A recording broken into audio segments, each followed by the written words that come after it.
Well, good morning, everyone. What a wonderful Sangha we have here, not only present, but also online. We welcome all of our friends and brothers and sisters in our Sangha near and far. And so I have to apologize right out of the bat. My energy is really high this morning. So if I'm radiating all over you, please forgive me. They have a little saying next door at the Unity service that Charles Fillmore, one of the founders of Unity, wrote. And the saying that he wrote was, "I fairly sizzle with zeal." Boy, that just matches me this morning.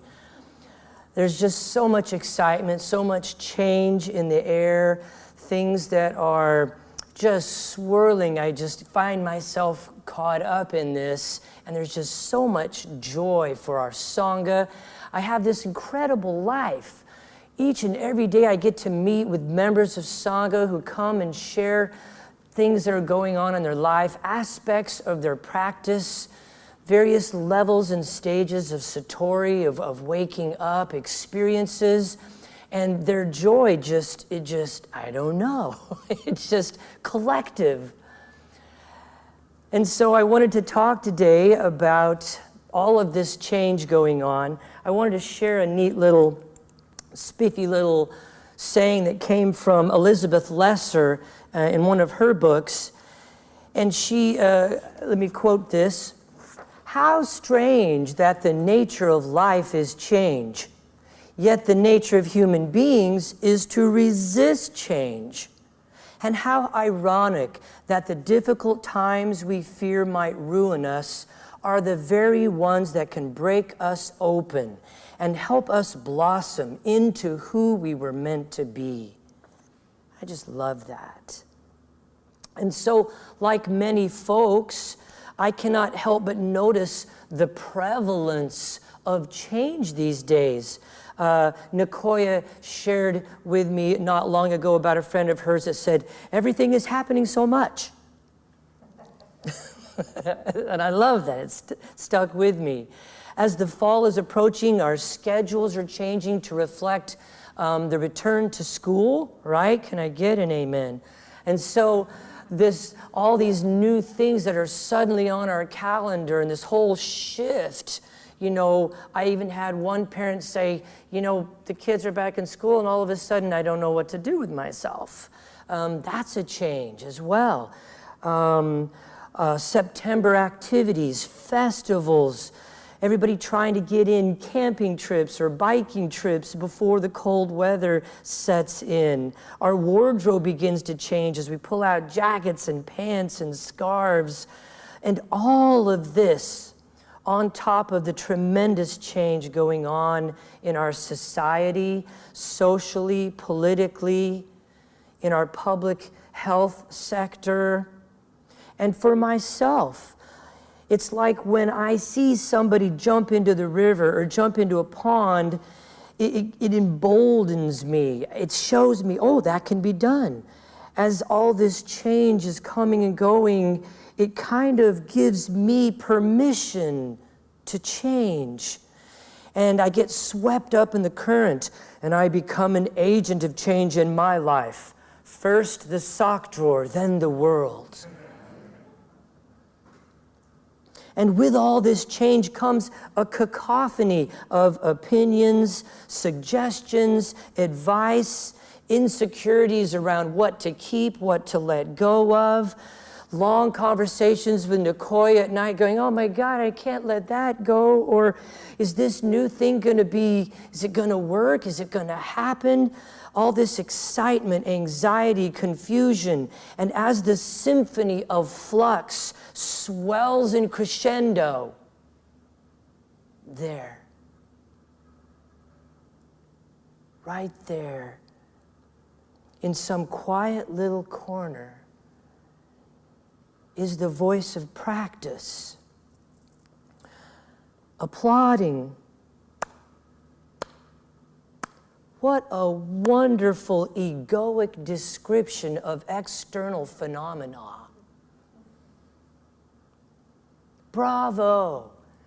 even the quantifying of change, as if there was too much or too little, is exactly my practice helping me to see how I am caught up in egoic structures.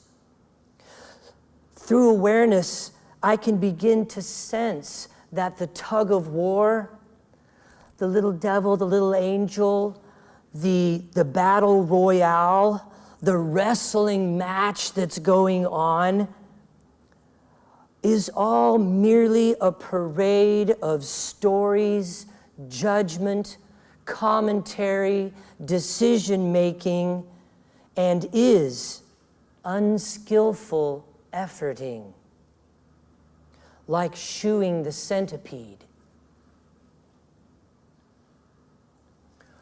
Wise effort is the sixth step on the Noble Eightfold Path and is called Samba Vayama. And it falls under the category of concentration. The Buddha describes 4 kinds of wise effort. First, avoiding unhealthy mind states. Second, abandoning unhealthy mind states once they have arisen. Third, moving the mind to healthy mind states. And number 4, maintaining the mind on healthy mind states that have already arisen. Notice in the Buddha's description of wise effort, there's nothing there about chopping wood or carrying water.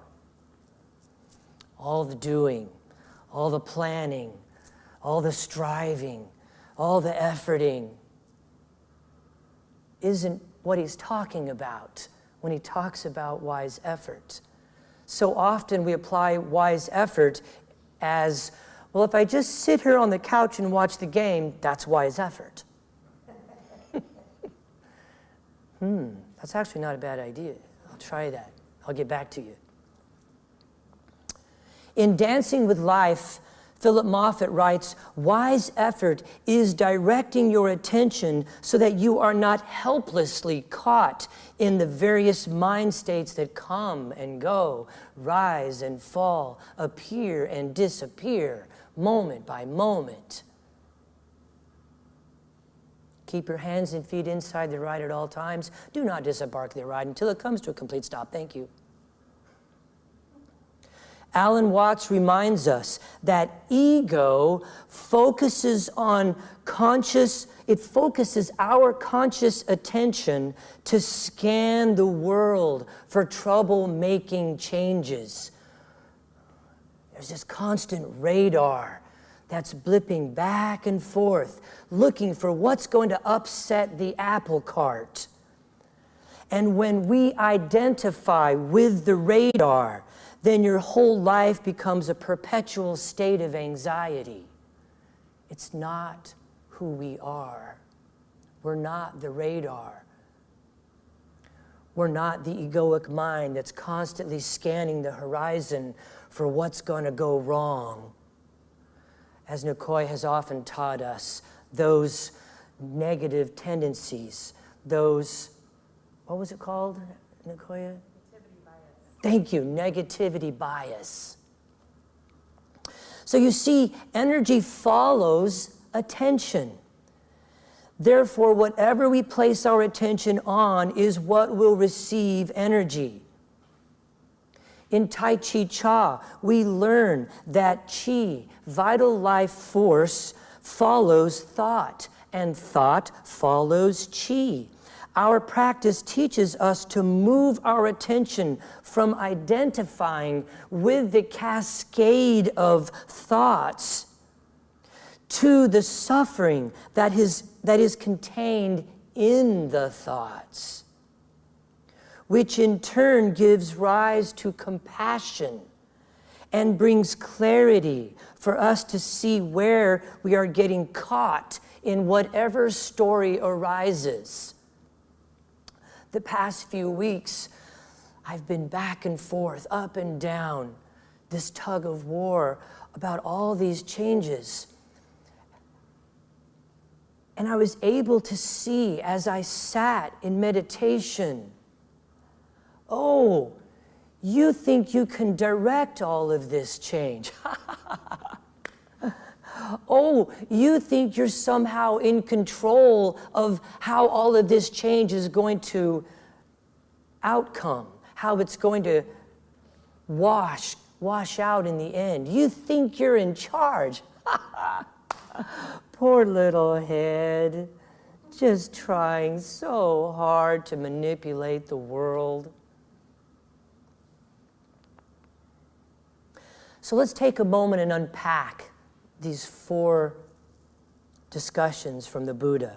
Avoiding unhealthy mind states. How do we do that? Meditation. Meditation increases our sensitivity to the point where we are able to actually feel the thoughts before they even arise. Wow. Can you imagine a level of meditation that is so pure, so vast, and so open that as a thought begins to form, you feel it? And you don't have to run, you don't have to suppress, you don't have to get rid of. Awareness unties every knot we have. And as you feel that, it is a purification of that feeling. And the thought never even has a chance to arise. I'll never forget the first time I drove to the top of Mount Evans in Colorado. A heavy, thick cloud bank had settled on top of the mountain right where we were at. And in that moment, it was amazing because I got to see snowflakes form. You could just focus anywhere you want, and all of a sudden,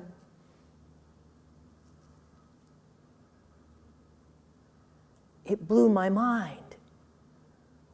I was actually seeing snowflakes form, and they would just appear and begin to fall. It's like that. You can feel the thoughts form. Number 2, abandoning unhealthy mind states as they have arisen. Our practice enables us to place a wedge of awareness that creates space around the mind states, allowing us to simply see the nature of mind, to become the knower, not that which is known. As an unhealthy mind state has arisen, we have all these wonderful aspects of our personality and our character, and we have this really great human form that we've been given to play with for a few years that is there to remind us that, hey, you're caught up in an unhealthy mind state. How do you know that? Discomfort, uneasiness, anxiety, jealousy, confusion, all of our friends that Rumi says we should invite in for tea to sit down and see what it is they have to teach us. Yeah, no such thing as a bad emotion. They're a wonderful messenger that our bodies have given us this ability to feel, to sense. Is it unpleasant? Yes. But boy, does it get its point driven home. If we're aware, if we're able to hear it, if we're able to listen to it, if we're spending so much time condemning, blaming, judging the feeling, the uneasiness, the discomfort, we've missed the point completely. And now we're off on some mind state Nantucket sleigh ride. Number 3, moving the mind to a healthy mind state.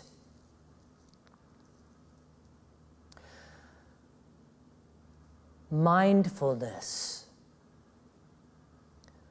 An amazing tool, an incredible gift.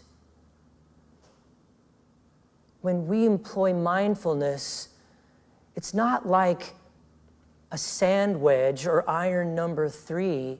It's not that kind of a tool. It is a sacred gift passed down through the centuries, given to us, because in mindfulness we have the ability to elevate into the sacred, into this moment sacredness. Into this moment we are able to bring presence. And presence is coming home. And mindfulness is the path home. Mindfulness helps us to move the mind from an unhealthy mind state to a healthy one. And number 4, maintaining the mind on healthy mind states. On healthy mind states that have already arisen, how do we stabilize in that? How do we rest in that? Well, it's our practice. Wash, rinse, repeat. Our practice is cumulative. Never do you waste a moment on the cushion. Never do you waste a conscious breath.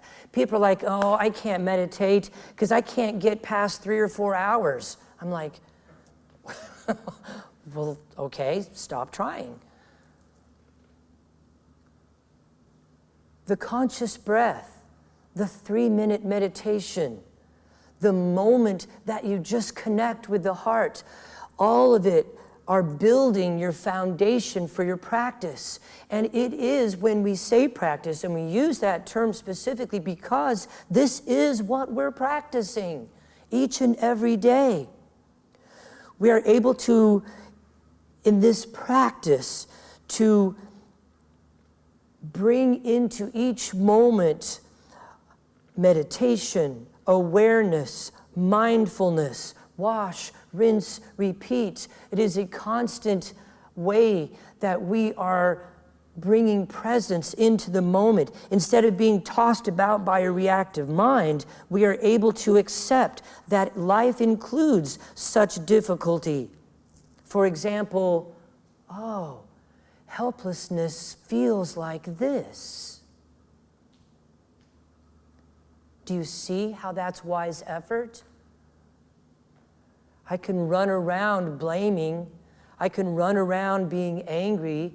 I can run around trying to fix or save the world because I'm feeling helplessness. Or I can become aware of what helplessness feels like. Our external conditions and our emotional experience don't change, friends. The world is going crazy, running amok, but our practice stays the same. When people come to me, what do I do? What do I do? Do what you've always done. The practice doesn't change. Our external conditions and our emotional experience are no different, but we are no longer being defined by our emotional reactions. Amazingly, wise effort really does work this way, friends. It is not just some abstract idea, but a glorious connection to all that is. How is it a connection to all that is? Because we relax into the process of life. Instead of thinking that we have a life with which we need to do so much to manipulate the world, to somehow manipulate change, instead of having a life that we have to do something with, we come to the realization, the glorious realization, that we are life. We're not a thing, we're a process, always unfolding.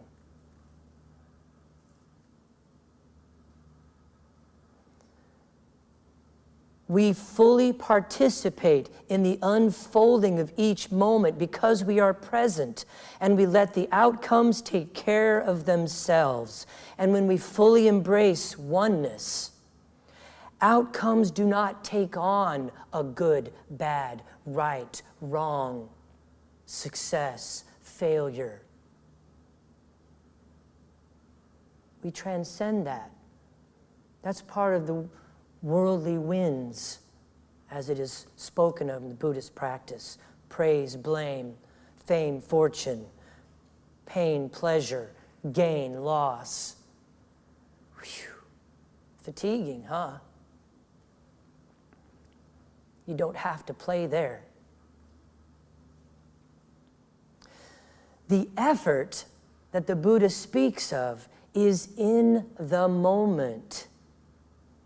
It is the effort to be awake, not the effort to accomplish, not the effort to be better. It's the effort to be awake, to be free. Only then is our practice really pervaded with joyful effort. This is where we find the joy in the practice, the joy in being. Even Jesus in the Christian tradition told us the peace that passeth all understanding. It's how I can hardly contain my own joy.